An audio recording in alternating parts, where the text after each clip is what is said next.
Yo, what's going on, guys? Welcome back to another video. Um, I got a big one for you guys today. A long-awaited video. I get comments all the time on my Twitch chat, asking, what's the best graphic settings? What are your controller settings? What's your sensitivity? All that. So I'm piling it all into this one video, and I'm just gonna throw this right out there. This game with graphic settings is a lot different than previous Call of Duties. You can't just, if you're on PC, you can't just put everything to low and then, you'll be fine. Just like with Cold War, it's put everything to low and you're fine. This game, it's weird. You put everything to low, you'll start glitching and flickering and all that. It's just weird. So I've been messing around with a lot of settings, and I've kind of found that happy medium between a great looking game and also high FPS. So I have a 3080 graphics card, and I also have a 5950X GPU CPU AMD. So that being said, I do have a pretty good PC. So this might not work for if you have lower end PC, whatever. But these work for me. I get around 170, 180 frames. It's not as much as I got on Cold War. I'd get like 220, but yeah, I still have some tweaking to do. I'm still figuring things out day by day, but I've been rocking with these settings for a couple days, for like 2 days, and it's been pretty good. So let's just dive right into it. Let's start out with my controller settings. So I do play on controller. I do play on a PS5 aim controller. Yeah, I didn't mean to hit that. Yeah, so to play on controller, I play default button layout. I just flip the L1 and L1 and R1. I just flip those. I do play default just because I do have paddles, so default's fine for me. Controller vibration, I turn it off. It is personal preference. Controller vibration, it is a dying breed. There's a lot of people that play on it. I know faze scope plays with controller vibration on. I just don't. Trigger effect, I have it off. I don't really notice a difference. I do play on max sensitivity, so 2020 sensitivity. ADS multiplier is 1, and I left all these standard. This automatic sprint. So in the past, I've burnt out a lot of controllers with my left thumbstick. Always pushing to run, tack sprint, everything. So I just have it on automatic sprint. Sometimes I'd put it on automatic tack sprint. I just don't like the way it looks. If I just want to move like an inch, my gun will just fly up and I'll just start sprinting. So I just have it on automatic sprint, that way I can just run a couple of feet, whatever. And then all these are just default. Let's get into the advanced tab. I rock default aim assist. I've been trying out some of these. I haven't used focusing or black ops. Precision is what I used in Cold War. I used precision and dynamic. Precision, it's alright. I've just been kind of sticking with default for so far. I might switch to precision, try it out for a week or whatever, see how it is. Who knows?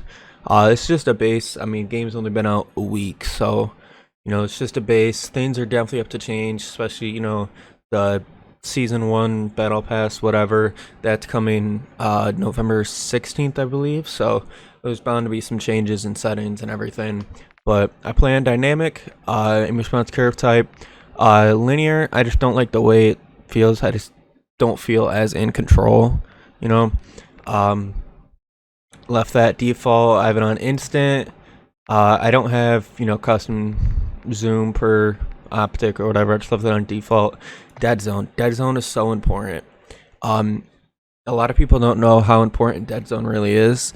So dead zone, pretty much, if you don't know what it is, the lower your dead zone is, the more responsive your thumbstick's gonna be. The higher it is, the more sluggish and heavier you're gonna feel. Default, I think this defaults to like 30 or 40 or something like that. I dropped all mine down to 0.5 to 0.05. It just works for me. I might raise it up a little bit. I don't have any stick drift. This is a new controller I've had for, I don't know, 6-7 months now. I don't have any stick drift, so I'm gonna keep it there. And then if I start to notice some stick drift, I can raise it up, whatever. For all these, I pretty much just left on default, besides the mantle. The mantle, I just turned it off.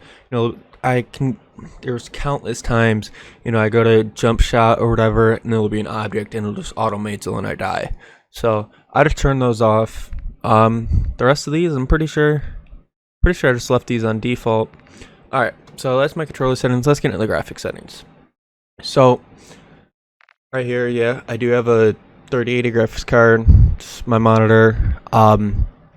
I play on full screen exclusive. Now this, you want to play in full screen exclusive for the best performance possible.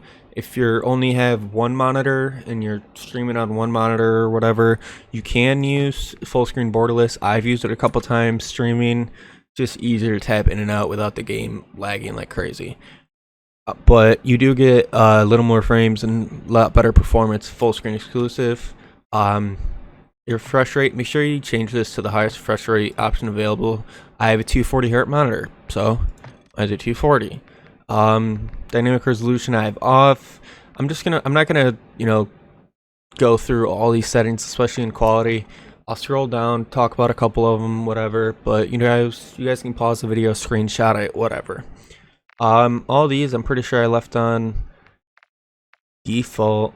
Actually, no, I turned VSync off, both custom frame limit. I have it max 300 for in-game, 120 menu, and the autofocus. I don't even know what that means, but that's on 30. Yeah, I left that on default. HDR, I have it off. Brightness, I play on 55. Just what I feel comfortable with, whatever. So this is the bread and butter. I'm still doing some testing between Fidelity Cast and the NVIDIA DLSS performance. So I rock Fidelity Cast, 100 render resolution. And for the Fidelity Cast strength, I have it all the way on the 100. It pretty much just makes the game look a lot crisper and sharper. So I rock that. Anti-aliasing, that was standard. It came like that. I have it on normal. Video memory scale, I dropped it down to 70. There's no really point in having it higher. It doesn't, it doesn't matter. As long as you don't turn it down all the way, you'll be fine. Now this is where I've tested a lot. These settings are the best for, a really good looking game, and when you get a gold gun and having the gold look really good on the gun, and also having high performance. So rocking normal, low, high, clutter draw on short, particle quality on low, very low for particle quality level. Bullet impact, I just have it off. It doesn't really make a difference in performance or anything. I just have it off. Shader quality, I have it high. This is what's gonna make the gold kind of pop out, like shining against other surfaces. Also having the particle lighting and the shadow map resolution, putting it on normal or high, or it's a spot shadow, I don't know. But yeah, it's what's gonna make gold pop. So shader quality high, tessellation off, terrain memory max, animated texture streaming, have this off. This is very important. If you have it on while you're playing, your graphics and everything are downloading while you're playing. It just cuts away at the performance, cuts away at game. I mean, just have it off. Normal, low, off, normal, off, low, normal, off. I kind of scroll through them slowly so you guys can pause the video, whatever. Is there anything I want to really? Yeah, so low latency, I have it in an on plus boost. There isn't really a huge difference between on plus boost and on, but I just have it on an on plus boost, and then I have all of these off, including film grain. So I do play on 120 FOV. Cold War, I was rocking 110. I just want to be able to see a little bit more. So I'm playing on 120. I might drop it down, whatever. Playing affected. The weapon field of view. This is a new setting this year. We didn't have this in Cold War or previous Call of Duty. So I play on wide because I want to be able to see more. It makes your weapon look smaller in game. So I play on wide. Default, it's default just like previous Call of Duties. I play in wide, third person field of view. If you play third person modes, which I do not, you can adjust that, max 90. The camera movement, I put it down to least. It's the camera shake option from Cold War. So I wish you had a thing to put it off, but you don't. So there's that. We'll go over my interface. I don't really have anything too crazy that I changed, besides I have crosshairs off. So if you guys noticed in game, crosshairs just bounce around everywhere, no matter what you're doing, moving, it just bounces around like crazy. So there is an option this year for center dot. So if you can just put the center dot, and it kind of helps with centering a little bit, and you can change the size of it, default, larger, largest. I've been playing on larger and default just because it's a new game and I'm trying to get my centering down with this game. So I just put it on larger. You'll see it in some of the clips. Yeah, I didn't really change too much besides telemetry. I just put the essentials on. So if you can see in the top left, I have the FPS, latency, packet loss, my GPU temp, and then the time for whatever reason it's there. So those are my settings that I'm rocking this year for now. I might change them and do an updated settings video in the future, in a month or when the first season drops. I might do an updated one. But, thank you guys so very much for watching. I really hope this helps. Make sure you guys drop in the comments below if this helps, or if you found something that, really helps that I have off or something, drop it down. I'm still experimenting and everything, so these settings aren't finalized and they aren't perfect. It might not work for everybody, but this is what's working for me. But definitely, if you guys have any suggestions, leave it down in the comments below. I'm always open to suggestions, and I could take it, try it out, and see if it's gonna work for my PC build.